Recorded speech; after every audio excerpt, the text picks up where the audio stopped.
ఇవాళ చేయాల్సింది ప్రజలకు ఇచ్చినటువంటి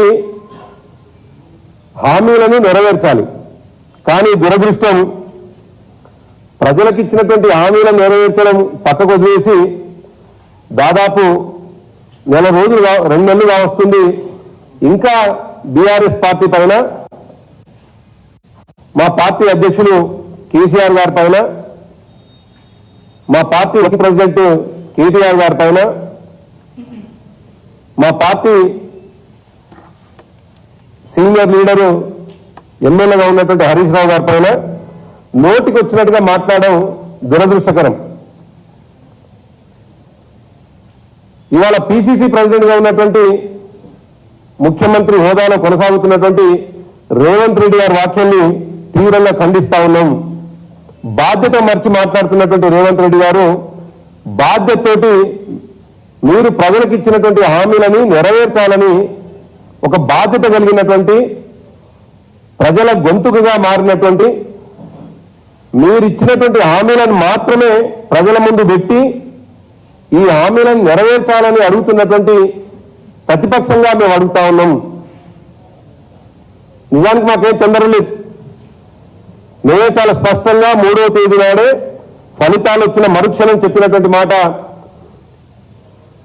కాంగ్రెస్ పార్టీ అధికారంలోకి రావడాన్ని అభినందిస్తూనే 5 సంవత్సరాల్లో వీళ్ళ హామీలు అధికారంలోకి రాగానే చేస్తామన్నటువంటి హామీలు, దీర్ఘకాలికంగా చేస్తామన్నటువంటి హామీలు తప్పకుండా అప్రమత్తంగా ఉండి ప్రజలకు చేర్చే విధంగా, ప్రజలకు అందుబాటులోకి వచ్చే విధంగా మా బాధ్యతను తీసుకుంటామన్నటువంటి మాట చెప్పినాం. కానీ దురదృష్టం రేవంత్ రెడ్డి గారు మాట్లాడుతున్నటువంటి భాష చూస్తే మా పార్టీ చచ్చిపోయిందని మాట్లాడుతూ ఉన్నాడు. నేను ఇవాళ రేవంత్ రెడ్డి గారిని అడుగుతా ఉన్నాను, సరే రేవంత్ రెడ్డి గారు ఇవాళ ఆ పార్టీలో అరువచ్చిన నాయకుడు, ఆ పార్టీలో ఉన్నటువంటి నాయకులకు శక్తి సత్తా లేక అరువు తెచ్చుకున్నటువంటి నాయకుడితో ఇష్టం వచ్చినట్టుగా మాట్లాడిస్తున్నట్టు కనిపిస్తా ఉన్నది. మేము సూటిగా ఒకటి అడుగుతా ఉన్నాం, ఈ దేశంలో ఉన్నటువంటి తెలంగాణ కాకుండా మిగతా 27 రాష్ట్రాల్లో కాంగ్రెస్ పార్టీ కేవలం 2 రాష్ట్రాలు మాత్రమే అధికారంలో ఉన్నది. అది అబద్ధపు హామీలు చెప్పి ఇష్టం వచ్చినట్టుగా వాగ్దానాలు చేసి ప్రజల్ని విమర్పాటు గురి చేసి ఓట్లు వేయించుకున్నటువంటి 2 రాష్ట్రాలు, ఒకటి కర్ణాటక, మరొకటి తెలంగాణ. ఈ 2 రాష్ట్రాలు మాత్రమే మీ పార్టీ ఉందనేటువంటి విషయాన్ని మీరు మర్చిపోయి మిగతా 25 రాష్ట్రాల్లో మీ పార్టీ చచ్చిపోయిందనేటువంటి మాట మీరే చెప్తా ఉన్నారు. మిగతా 26 రాష్ట్రాల్లో కాంగ్రెస్ పార్టీ బొంద వెట్టబడ్డది అనేటువంటి మాట మీరే చెప్పడం మీ పార్టీకి మంచిది కాదు అనేటువంటి విషయాన్ని ఈ సందర్భంగా రేవంత్ రెడ్డి గారికి గుర్తు చేస్తా ఉన్నాను. ఇవాళ ఈ దేశంలో కాంగ్రెస్ పార్టీ ఎక్కడా అధికారం లేదు, కేవలం అబద్ధపు హామీల ద్వారా వచ్చినటువంటి 2 రాష్ట్రాలు మాత్రమే. అది కూడా ఇవాళ కర్ణాటకలో ఏం జరుగుతుందో, తెలంగాణలో ఏం జరుగుతుందో ప్రజల ముందున్నటువంటి సత్యం, ప్రజలు చూసినటువంటి, ప్రజల కళ్ళ ముందున్నటువంటి సత్యం. కర్ణాటకలో ఉచిత హామీలని చెప్పి ఏం నెరవేర్చిందో, తెలంగాణలో హామీలు ఇచ్చి ఇప్పటివరకు ఏమి నెరవేరబడ్డాయి అనేటువంటి విషయాన్ని ఒక్కసారి ఆలోచించుకున్నప్పుడు వాళ్ళు ఇచ్చినటువంటి హామీ కేవలం గృహలక్ష్మి ద్వారా ఉచిత బస్సు తప్ప మరోటి ఇవ్వలేదు అనేటువంటి విషయాన్ని గుర్తు చేస్తా ఉన్నాను. నిజానికి మేము అడుగుతున్నటువంటిది కాదు, కాంగ్రెస్ పార్టీ నాయకులు పదే ఒక మాట అంటా ఉన్నారు, బీఆర్ఎస్ పార్టీకి తొందర ఎందుకు అని. మేము తొందర లేదు అనే మాట చాలా స్పష్టంగా చెప్తా ఉన్నాం. కానీ మీరిచ్చినటువంటి హామీని మాత్రమే మీకు గుర్తు చేస్తా ఉన్నాం. స్వయాన రేవంత్ రెడ్డి గారు అన్నటువంటి మాట, మీరెవరు కూడా 9వ తారీఖు వరకు ఏమి తీసుకోకండి. అది రైతు రుణమాఫీ కావచ్చు. ఒకవేళ రైతులు ఎవరైనా రుణం తీసుకున్నట్లయితే వెంటనే లైన్లు కట్టండి, బ్యాంకులకు లైన్లు కట్టి 2 లక్షల రూపాయలు రుణం తీసుకోండి. మేము 9వ తారీఖు రాగానే మొదటి సంతకంగా రుణమాఫీ చేస్తామని చెప్పింది రేవంత్ రెడ్డి గారు. ఈ ప్రభుత్వం ఇచ్చేటువంటి 10,000 రూపాయలు మీరు తీసుకోకండి, మేము వచ్చిన తర్వాత 15,000 రూపాయలు ఇస్తామని చెప్పింది, అది 9వ తేదీ నాడు తర్వాత ఇస్తామని చెప్పింది రేవంత్ రెడ్డి గారు. అదే కాకుండా క్వింటాల్కు 500 రూపాయల బోనస్ ఇస్తామని చెప్పింది కూడా రేవంత్ రెడ్డి గారే. కానీ దురదృష్టవశాత్తు ఈ సీజన్ వెళ్ళిపోయింది. ఈ సీజన్లో రైతులకు అందాల్సినటువంటి క్వింటాల్కు 500 రూపాయలు అందకపోగా నష్టమైంది. ఉదాహరణకు కేవలం నర్సంపేట నియోజకవర్గంలోనే రైతులకు ఒకవేళ ఆయన ఇచ్చినటువంటి హామీ నెరవేర్చినట్లయితే 91 కోట్ల రూపాయలు ఇవాళ రైతులకు అందేది. 91 కోట్ల రూపాయలు కేవలం నర్సంపేటలోనే ఎగనామం పెట్టింది ఈ ప్రభుత్వం. రైతులకు ఇచ్చినటువంటి హామీలని, ఆ హామీలు అనేటువంటి మాట చెవులలో మాట మారుమోగుతుండగానే వాటిని పాత్ర పెట్టింది ప్రభుత్వం అనేటువంటి విషయాన్ని ఈ సందర్భంగా గుర్తు చేస్తా ఉన్నాను. వారు రుణమాఫీ ఒక్కదానికి పరిమితం కాలేదు.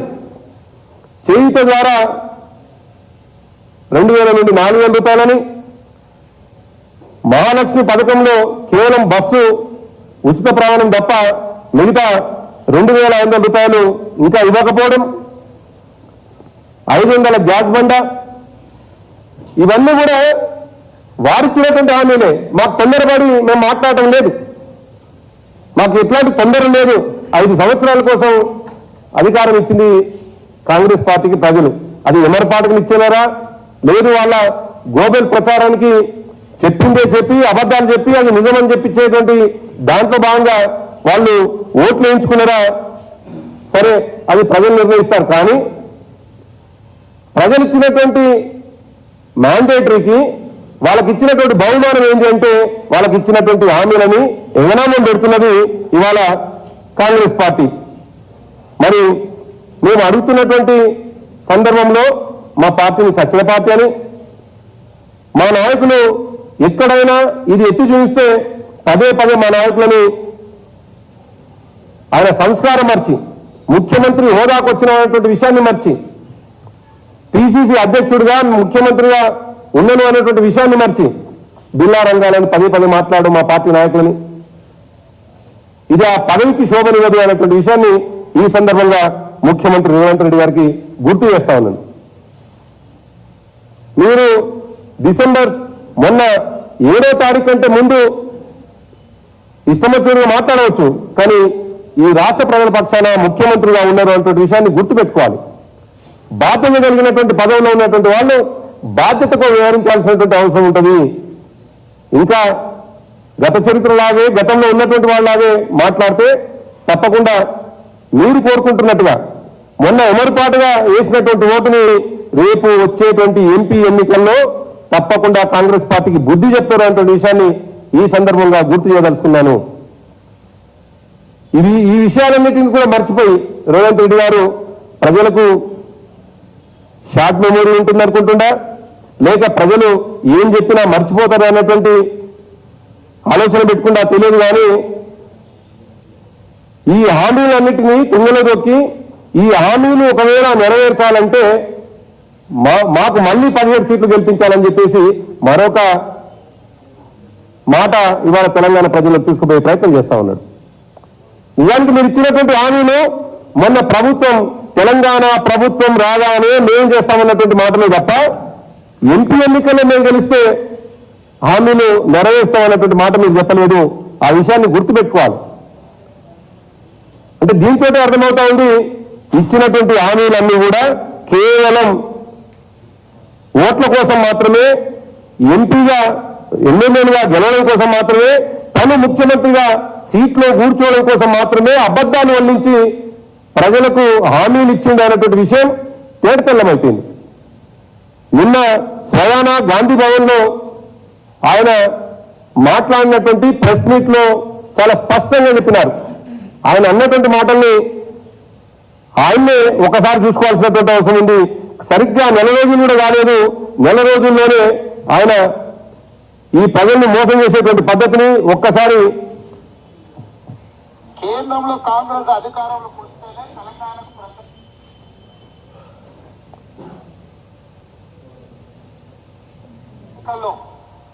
కేంద్రంలో కాంగ్రెస్ అధికారంలోకి వస్తేనే తెలంగాణకు ప్రజలకు ఇచ్చిన హామీలు 100% అమలు జరుగుతాయి.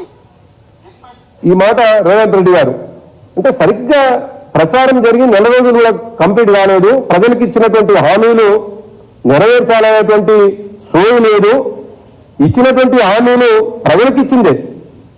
మళ్ళీ గుర్తు చేస్తా ఉన్నాం, బీఆర్ఎస్ పార్టీకి ఎటువంటి తొందర లేదు, మా తొందరంతా ప్రజలకు మీరిచ్చినటువంటి హామీల్ని నెరవేర్చమని. మరి అటువంటి సందర్భంలో రేవంత్ రెడ్డి గారి మాటనే మేము పదే ప్రజల ముందు గుర్తు చేస్తా ఉన్నాం. ఆయన ఇంకో మాట మాట్లాడతాడు, 17 సీట్లు గెలిపిస్తే మాత్రమే నేను హామీలను నెరవేరుస్తాను. దీంతో తేటతెల్లమైపోయింది కాంగ్రెస్ పార్టీ యొక్క నైజం ఏందో.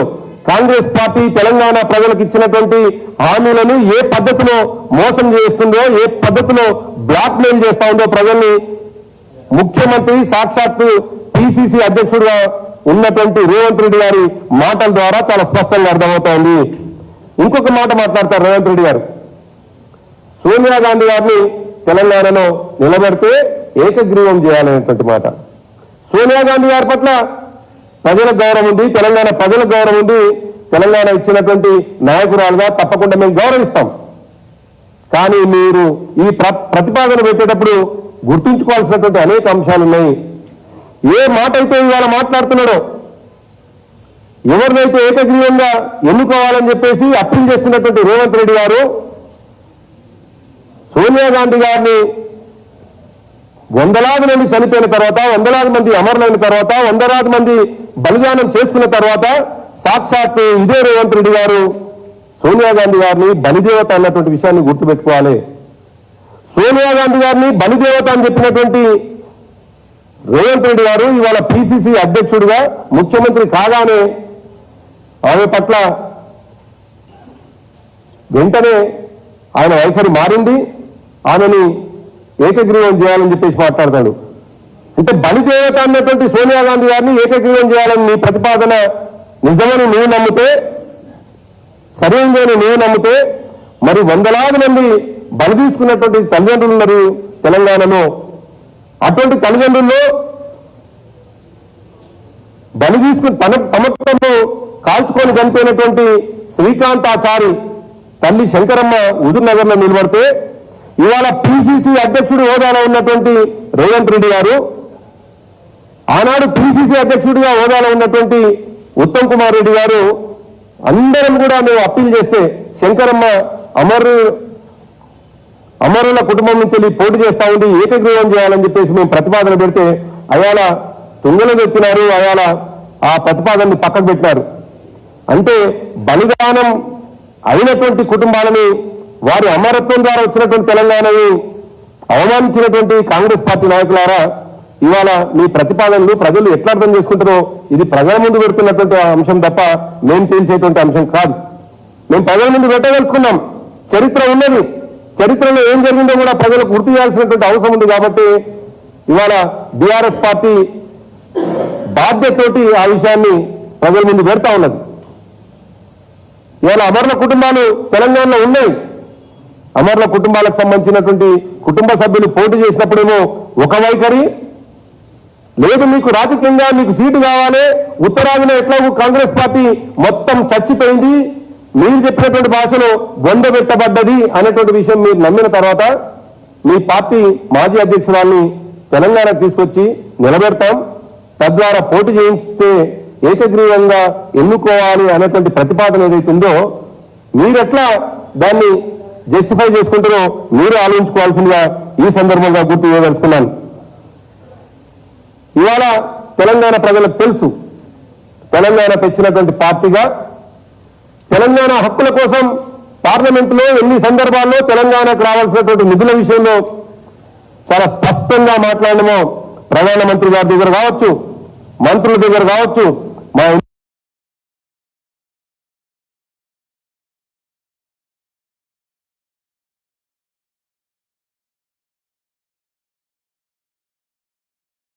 ప్రశ్నలు వేయడం జరిగింది.